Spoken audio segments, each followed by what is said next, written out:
What causes, say, heroin addiction? This is a really stupid question, right? It's obvious, we all know it. Heroin causes heroin addiction. Here's how it works.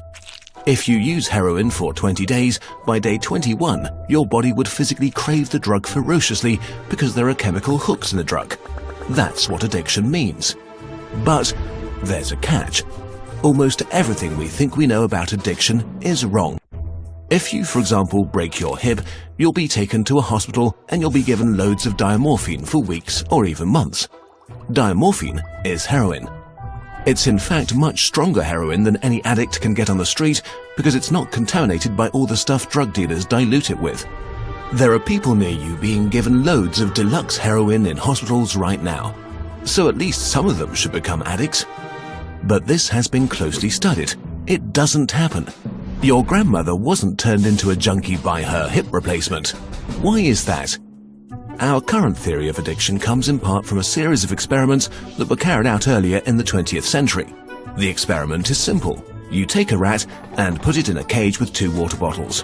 One is just water, the other is water laced with heroin or cocaine.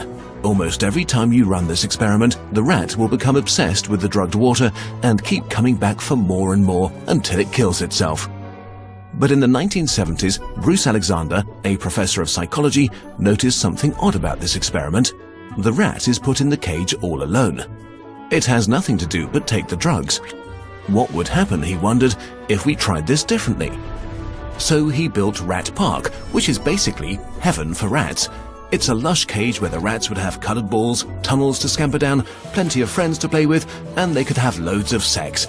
Everything a rat about town could want. And they would have the drugged water and the normal water bottles. But here's the fascinating thing.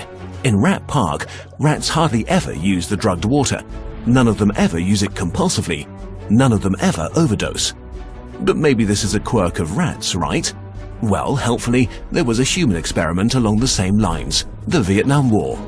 20% of American troops in Vietnam were using a lot of heroin. People back home were really panicked because they thought there would be hundreds of thousands of junkies on the streets of the United States when the war was over. But a study followed the soldiers home and found something striking. They didn't go to rehab. They didn't even go into withdrawal. 95% of them just stopped after they got home. If you believe the old theory of addiction, that makes no sense. But if you believe Professor Alexander's theory, it makes perfect sense. Because if you're put into a horrific jungle in a foreign country where you don't want to be, and you could be forced to kill or die at any moment, doing heroin is a great way to spend your time. But if you go back to your nice home with your friends and your family, it's the equivalent of being taken out of that first cage and put into a human rat park. It's not the chemicals, it's your cage. We need to think about addiction differently. Human beings have an innate need to bond and connect. When we are happy and healthy, we will bond with the people around us. But when we can't, because we're traumatized, isolated or beaten down by life, we will bond with something that gives us some sense of relief.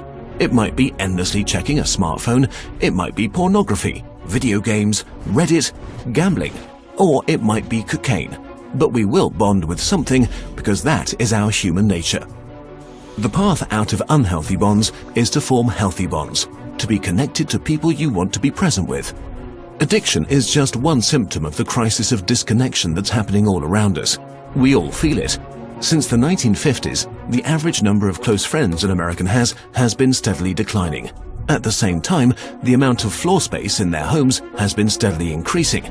To choose floor space over friends, to choose stuff over connection. The war on drugs we've been fighting for almost a century now has made everything worse. Instead of helping people heal and getting their life together, we have cast them out from society. We have made it harder for them to get jobs and become stable. We take benefits and support away from them if we catch them with drugs.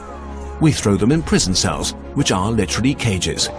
We put people who are not well in a situation that makes them feel worse and hate them for not recovering. For too long, we've talked only about individual recovery from addiction. But we need now to talk about social recovery, because something has gone wrong with us as a group. We have to build a society that looks a lot more like Rat Park and a lot less like those isolated cages. We are going to have to change the unnatural way we live and rediscover each other. The opposite of addiction is not sobriety. The opposite of addiction is connection.